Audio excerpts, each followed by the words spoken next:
Hello everyone, royal kitchen कट्टा या YouTube चॅनलवरती तुमचं मनापासून स्वागत आहे। आज आपण कलिंगडच्या सालीपासून टूटी फ्रुटी कशी बनवायची ते बघणार आहोत। कलिंगड खाल्ल्यानंतर त्याचे साल फेकून न देता त्याच्यापासून तुम्ही टूटी फ्रुटी बनवू शकता। चला तर मग रेसिपीला सुरुवात करूया। यासाठी इथं मी कलिंगडच्या साली घेतलेल्या आहेत। आता याच्यावरती जो लाल भाग आहे तो आपण सुरीच्या साहाय्याने कापून घ्यायचा आहे। तुम्ही जर चॅनलवरती नवीन असाल तर चॅनलला लाईक, शेअर आणि सबस्क्राइब करायला विसरू नका। तुम्ही इथं बघू शकता याचा जो लाल भाग होता तो मी कट करून घेतलेला आहे। आता याच्यावरती जो ग्रीन भाग आहे, हिरवा भाग आहे, तोही आपण कट करून घ्यायचा आहे। आपण जी टूटी फ्रुटी विकत आणतो ती याच पद्धतीने बनवलेली असती, तर तुम्ही आता टूटी फ्रुटी विकत न आणता घरीही बनवू शकता। तुम्ही इथं बघू शकता या सालीचा जो हिरवा भाग होता तो मी कट करून घेतलेला आहे। आता अशाच प्रकारे बाकीच्याही सालींचा जो हिरवा भाग आहे तो आपण कट करून घ्यायचा आहे। तुम्ही इथं बघू शकता मी सगळ्या सालींचा जो हिरवा भाग होता तो कट करून घेतलेला आहे। आता आपण या सालींचे बारीक बारीक तुकडे करून घेऊया। इथं तुम्ही या सालींचे तुकडे हवे त्या आकारामध्ये कट करू शकता। जर तुम्हाला टूटी फ्रुटी मोठ्या आकारामध्ये पाहिजे असेल तर तुम्ही मोठ्या आकारामध्ये याचे तुकडे करून घ्यायचे आहेत।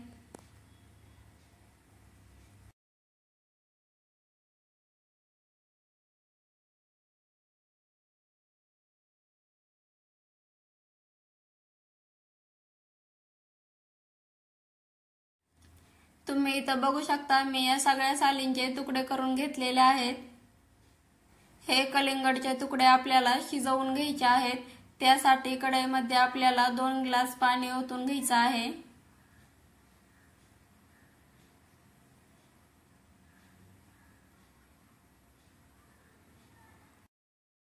पाणी थोडंसं गरम झालं की आपण यामध्ये कलिंगडचे तुकडे ओतून घ्यायचे आहेत।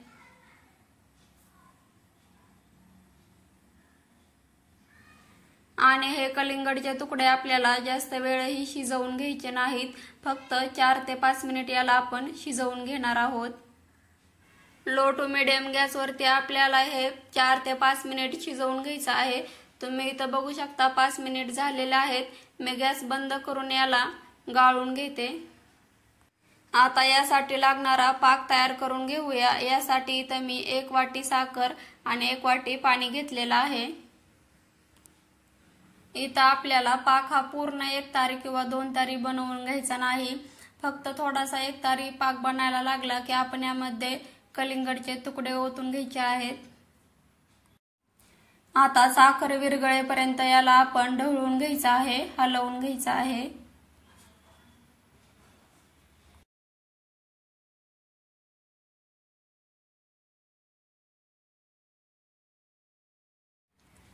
तुम्ही इथं बघू शकता साखर विरघळून 4-5 मिनिट झालेले आहेत। आता यामध्ये कलिंगडचे तुकडे ओतून घेऊया। मगाशी आपण जे कलिंगडचे तुकडे अर्धवट शिजून घेतले होते ते याच कारणामुळे की याला आपण आणखीन एकदा पाकामध्ये शिजून घेणार होतो। आता याला हे आपण 4 ते 5 मिनिट पाकामध्ये शिजवून घेऊया। ही टूटी फ्रुटी आपण केक, कुल्फी, आईस्क्रीम, बर्फी यामध्ये टाकू शकतो। तसेच लहान मुलांच्या तर अगदी आवडीची आहे ही टूटी फ्रुटी, तुम्ही त्यांनाही बनवून देऊ शकता।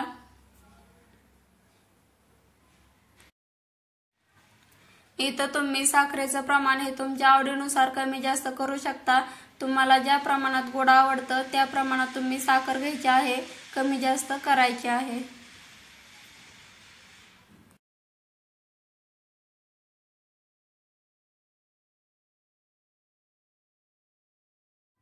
पाच मिनिट झालेले आहेत आणि हे आतपर्यंत शिजलेलं पण आहे। याला आता आपण गॅस बंद करून उतरून घेऊया। तुम्ही इथं बघू शकता मी हे 3 वाट्यामध्ये डिवाइड केलेलं आहे। इथं मी 3 रंग वापरणार आहे, त्यामुळे हे 3 वाट्यामध्ये मी ओतून घेतलेला आहे। तुम्ही जेवढा रंग वापरचाल तेवढ्या वाट्यामध्ये तुम्हाला ओतून घ्यायचा आहे। इथं मी पहिल्यांदा रेड कलर घेतलेला आहे। आता याला आपण मिक्स करून घेऊया। आता मी दुसरा कलर हिरवा घेतलेला आहे, याला हे आपण टाकून मिक्स करून घेऊया। इथं कलर हे तुम्ही तुमच्या आवडीनुसार कोणतेही घेऊ शकता। कलर हा आपल्याला जास्त प्रमाणातही नाही घ्यायचा, जर आपण जास्त कलर घेतला तर ते कडवट लागण्याची शक्यता असते, त्यामुळे आपल्याला कलर हा मापातच घ्यायचा आहे। आता इथं मी तिसरा कलर पिवळा घेतलेला आहे। सगळ्या तुकड्यांना सेम कलर लागेल अशा पद्धतीने आपल्याला हे मिक्स करून घ्यायचं आहे आणि यामध्ये पाक मुरण्यासाठी हे आपल्याला असंच रात्रभर ठेवायचं आहे। 8 तासानंतर तुम्ही इथं बघू शकता कलिंगडचे तुकडे हे मस्त असे पाकामध्ये मुरलेले आहेत। आता याला आपण एका ताटामध्ये काढून घेऊया। ही टूटी फ्रुटी मी बटर पेपर वरती काढून घेणार आहे, कारण बटर पेपर हे उरलेला पाक शोषून घेतं आणि आपली टूटी फ्रुटी लवकर तयार होते।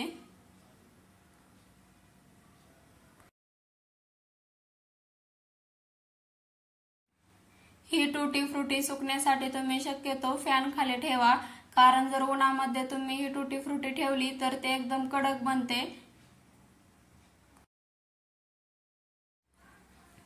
आता सगळी टूटी फ्रुटी आपण यावरती पसरून घेऊया, ओतून घेऊया आणि याला फॅन खाली 1 दिवसभर सुकून घेऊया।